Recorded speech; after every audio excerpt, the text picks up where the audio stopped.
What's going on, guys? So we are back in the shop again, and we are trying to finish this battery setup. So as you guys know, anybody that overlands or anybody that goes out for a period of time, power is the biggest thing that we look at.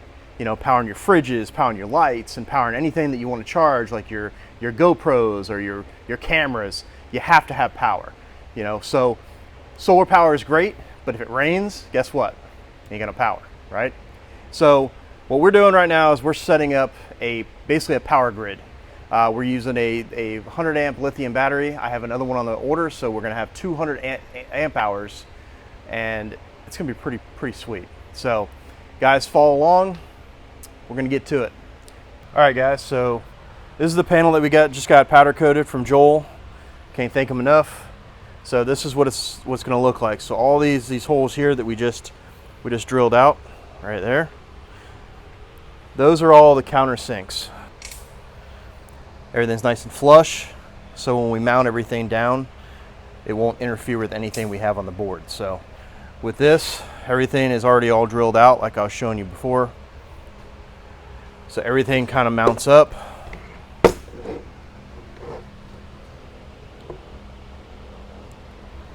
Exactly where it's going to go. And then the batteries are on here, and then we're using these as a hold down. So should be a pretty cool setup, nice clean, and then everything will be mounted on the roof. So let's get going. Hey guys, Jason helping Steve out today. So we're going to start off with this threaded rod. This is what's going to hold the batteries down with those plates he was showing you earlier. So I'm going to start off by cutting these out at 6.5 inches, 4 pieces. Marking it with tape makes it easier.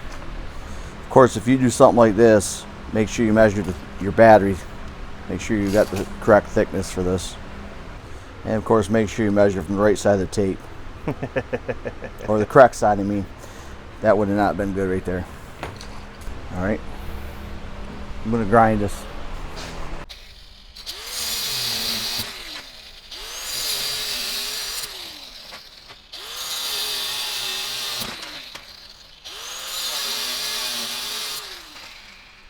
And I didn't catch the garbage can on fire.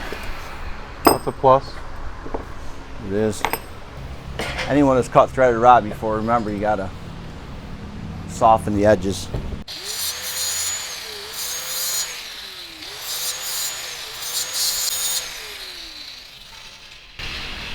Let's see. I got one that's a little long, but make some arrangements. So I'm just going to go ahead and mount these. Put a lock washer on the bottom side, or will be the top side, just so that we can kind of hide that.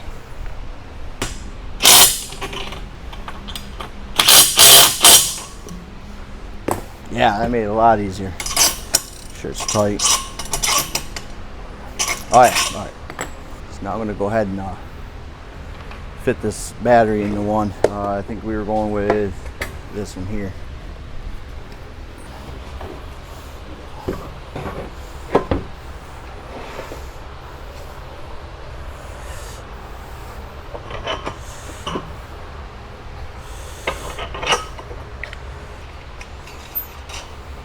Yeah, this way you get a nice, you can tighten it right up tight. So that's how that's going to end up being right there. But I believe we're going to have to probably tap these holes over here before we actually mount this. This is going to hold it also from sliding. That going to have to tap that goes first. with this. So this tells you the readout. You have to hook this up to the battery for this to tell this what's going on. So I can slide this out now, and that makes it nice, right? Got the tap.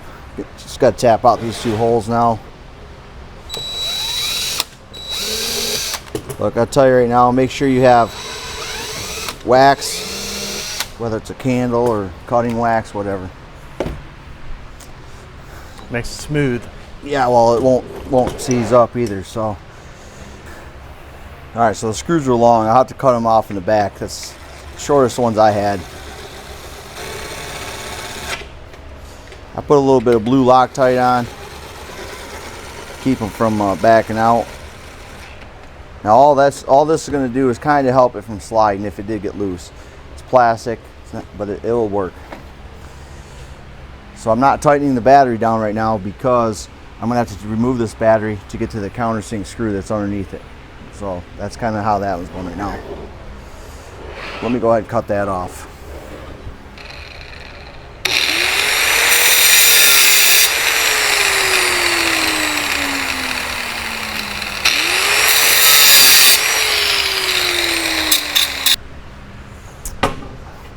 So I need to drill these. We're moving this charger down a little bit. He's going to pick up a power distribution block that's going to go here.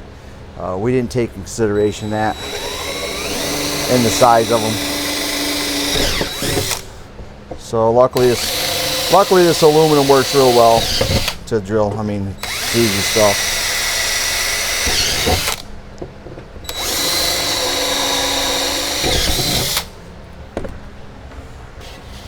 I'm going to go ahead and drill those, tap them out 1024.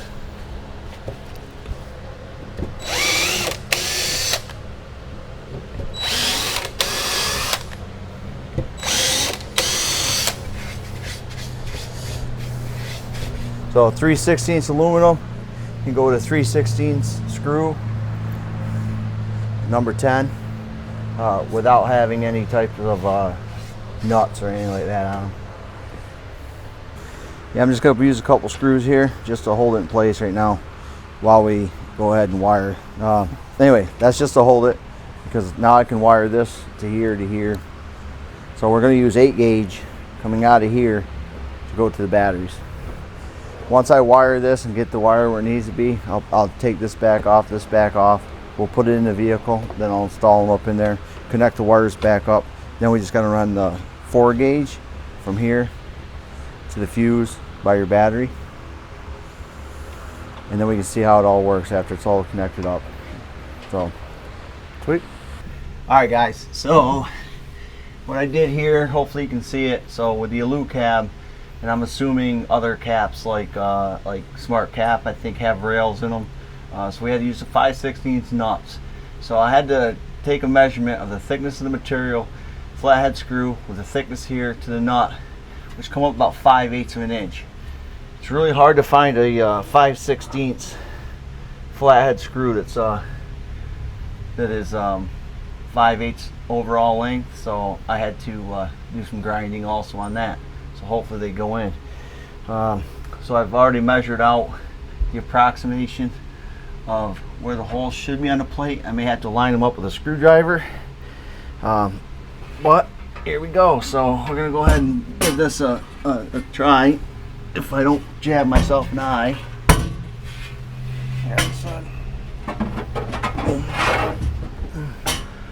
So let's start right out with, come my way. You gotta push up all the way. And I see a screw right there, so, or a nut.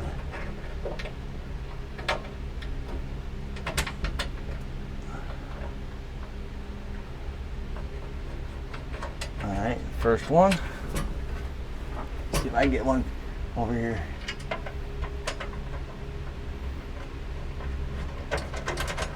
Second one. Alright, good.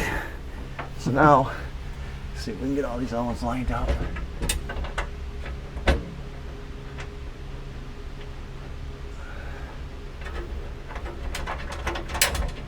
Alright. Here you go. Here's one for that corner.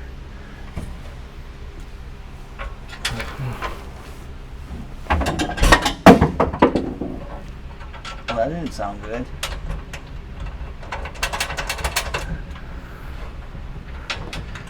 Alright, so we kind of made it look easy, didn't we? Yeah, it was a little too easy. That was actually pretty easy, except for this screw here. Gotta get, there we go. So I'm gonna make sure it's all the way over.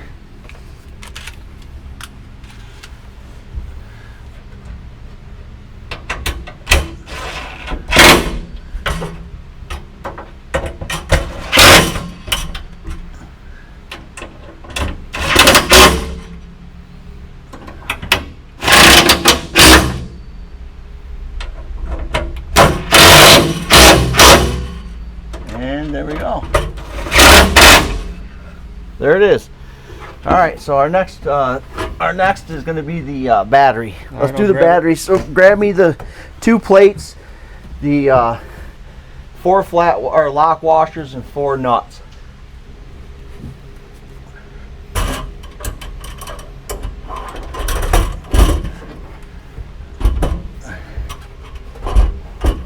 At least hold that, please. Lights are over there. It's gonna take a little bit to get the knots. Oh, that's nice. That's nice. I'm not an electrician yet, so you will be. Hopefully my head's not away, guys. That's that. So let's. I'm gonna need a we're gonna do this by hand. I don't want to over tighten them, so we need the 1/2-inch wrench. All right.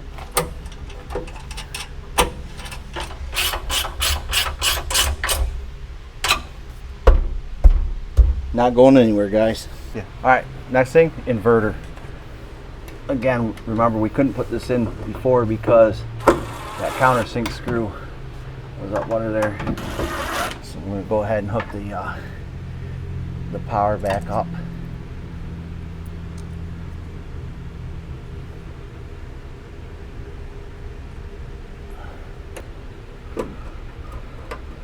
Remember to hook your battery up last. You don't want to short anything out.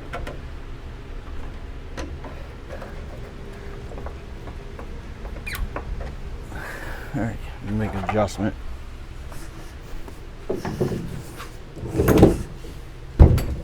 All right, guys, so this is what it looks like from back behind. Everything looks nice and tight. It's pretty sweet. Everything's up and out of the way. I'll take it around to the side. So here it is. Again, I'm waiting on the other battery there. Gonna do 2 of them, but we just want to have everything pre-drilled and pre-ready for the other one. And then we'll take it around to the other side. Came out really nice. Look at that wiring job old Jay did. So we tell he does some fire trucks.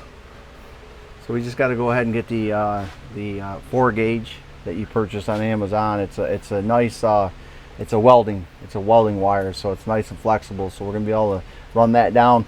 We'll end up running that down his front corner. He's got some room behind his tank. We'll get it out to the batteries, and then when he gets an inverter, the inverter will be able to mount here in front of the other battery. And like I said, we'll have to figure out a power distribution block right there. But then he'll be able to run everything he wants to run. Nice. Sweet, man. Well, I guess we'll run the main cable. All right, guys, let's move on to the next. What's going on, guys? So we're back in the shop, and we're gonna get some more components on this battery setup all done today. So today that came in, got my other battery that came in, and then we have all the wiring that came in from here, and then I'm using this switch pod, and yes, it's a rough country, but it's something I already had, and everything's pre-wired, so I can wire everything into that. So it is what it is. But guys, where we left off, we are going to be installing right up in here. So today's game plan is to run the big wire from the battery all the way down into the back, and then what we have is we have Anderson connectors that we're going to be able to disconnect it and connect it back when we need to. It's very similar to Anderson connectors. It's the same thing. It's just we're going to go ahead and try these ones out. I haven't heard of this brand before, but I mean to me, it looks identical to an Anderson. It just don't say Anderson. Yeah, well, but it's good quality stuff. So I think that's going to work. We're going to try to make it work. So good old Amazon. But the guys, stick with it. Let's get under the Jeep and see what we got. All right, guys. So what we're doing is we're just getting everything prepped up for the wire going all the way from the battery all the way to the DC to DC charger. So what we're using is we're using 4 gauge, positive and negative, and then everything is loomed and everything is heat shrinked and everything's together. So this gives us a nice finished product. But I say that looks pretty factory, man. It's gonna. I hope so. Just helps when you have a person that does it for a living, that does this really cool wiring all the time, and he knows what the hell he's doing. So I definitely couldn't have anybody better, I'll put it that way. All right guys, so what we did is we found a little grommet that was sitting there right back here. You can see it. So all we did was just drill that out, and we're gonna put a wire straight through there. Exactly the routing of this under there. Oh, this worked out nice. All right, the end that I made, the small end to the battery charger, so we know exactly where the Anderson style connector is gonna land in this front corner of this cap.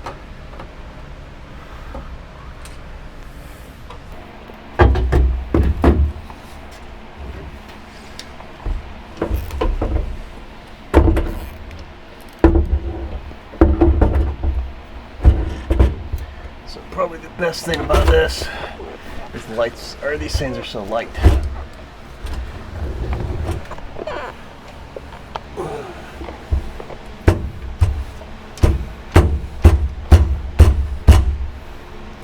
All right guys, so we got Jason back over here doing a headstand, trying to get this thing all wired up. So, but we're getting it nicely wired up. What are you putting on right there? This here's the rough country.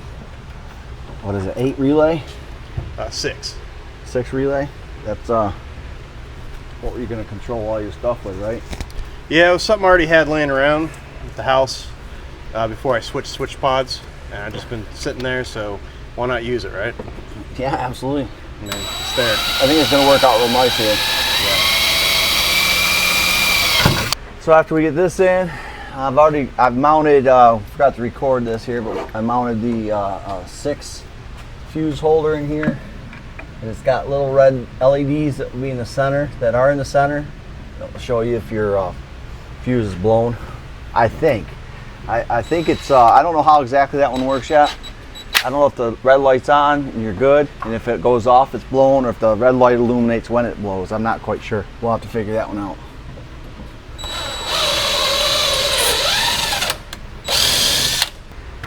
We got Tim today. What's up, Tim? I'm right. Just hanging out. Oh yeah. The crew. Yeah. The crew is here. All we're missing is a couple people. We got old Joel, you know, trying to get him out of his house every once in a while. And we got Jake, but Jake's out teaching about horses and doing some shows, so he's up north. But having fun today, trying to get this thing all wired up and ready to go, so that way we can at least get it tested and make sure everything's charging right and go from there, because everything is counting down fast. 30th of this month is going to be coming fast. I just don't want to be at a point where, you know, something's wrong and then we're scrambling trying to get something done. So, but let's continue on this and hope you guys enjoy it. This is, like I said, it's a DIY project that, you know, we went back and forth with, and, you know, Jay had a great idea with it, so we're gonna run with it, see how it goes.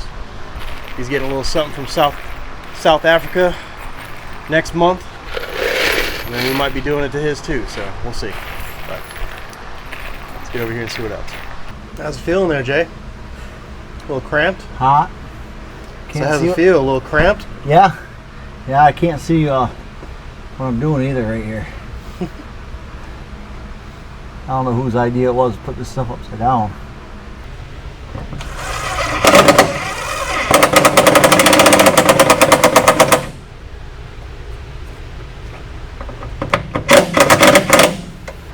All right, guys, so we got the switch panel over here all fastened up, and I think for now it's going to work for test purposes, but I think it's something that we might actually drill into to the unit here and just kind of push them in. I think it'll be a little cleaner. There is a little bit of play here, but like I said, for test purposes, this is going to work fine for all the switches. But it came out pretty nice. Also, we have everything wired up on the meter. So I don't know if you can see this, but reads out what the batteries are, what percentage the battery is, how much voltage is in, and then it also tells me what's coming in, what's going out, and how much time I have left. So I think it's going to be a really good addition. And honestly, since I'm running 2 batteries, I can actually buy one more of these, and if I really wanted to, I can put one inside the vehicle and put one here. So the idea is basically we're going to set it in here somewhere, so that way I can easily read it from outside. This is the side that I'm primarily on. Everything's open. This is where the awning's at, so I think it's going to really work out really well over here. This here, I'm going to clean all this out.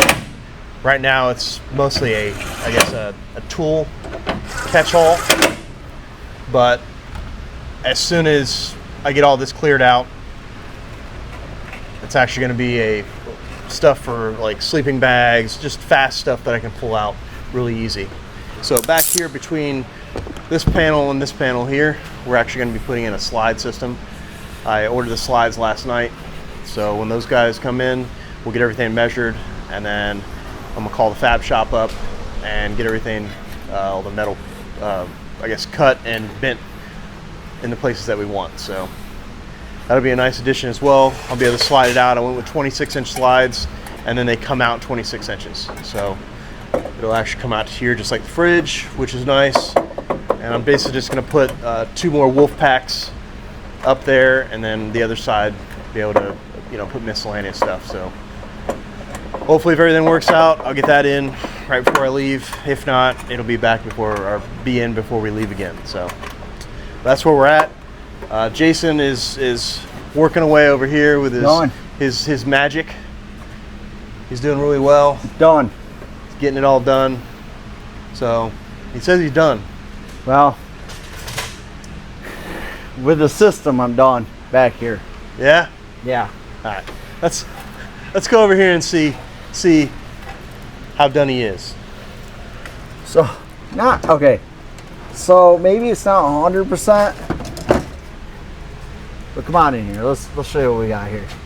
All right. So what we got here, the Rough Country 6 relay box, basically to run his shower pump and whatever else he chooses. The MPPT. We still have to wire in the solar, but he's got to get a connector. DC charger. There's the 2 batteries, and we're going to run this. What's going to run off of this one right here will be his refrigerator power. But that's it. Wiring looks good, guys. Check it out.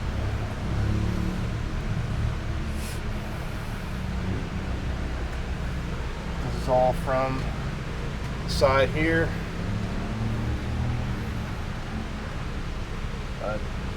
Sorry about the glare at the light, guys. Trying to get some light in there so you guys see it. But yeah, that's it. So what we have left? So the only thing we have left, again, like I said, we got to run this wire for your refrigerator, and the most important thing would be the hooking the 4 gauge up to the fuse up at the battery for the DC to DC charger.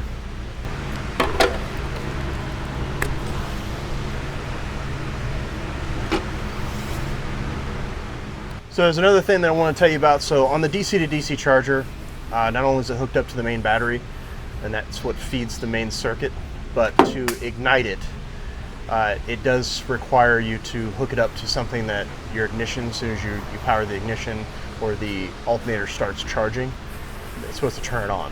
Well, I put it to a switch. The reason I put it to a switch is because the batteries that I chose, they do not have a cutoff switch for cold charging. So again, it is what it is. I went with more of the, I guess, the econo side They're still a great battery, but that's one thing that I did opt out of. So with that, you know, with me being in cold climates sometimes, you know, here in Florida, obviously I don't have to worry about it, but, you know, going up north and further west, I might have an issue. So the deal is all I have to do is just turn it on when I need to charge it, turn it off when I don't need to charge it. There is a deal that I'm probably going to do later in the future. Maybe, you know, put the blankets around there and that way they automatically kick on or something like that. We'll get to it when we get to it. You know, most of the stuff that I'll be going out in is, you know, not in the freezing cold, but there might be stuff in the future that I'll be going to. So just in case, I did put it on a switch. That way I can turn on, turn it off, and I don't have to worry about it. So it's looking good, guys. I hope everybody likes it. If you have any questions, feel free to hit us up. We'll definitely answer as best we can. Like I said, this is just a DIY project, some things that we've been looking into and getting to. But until next time, enjoy your adventure.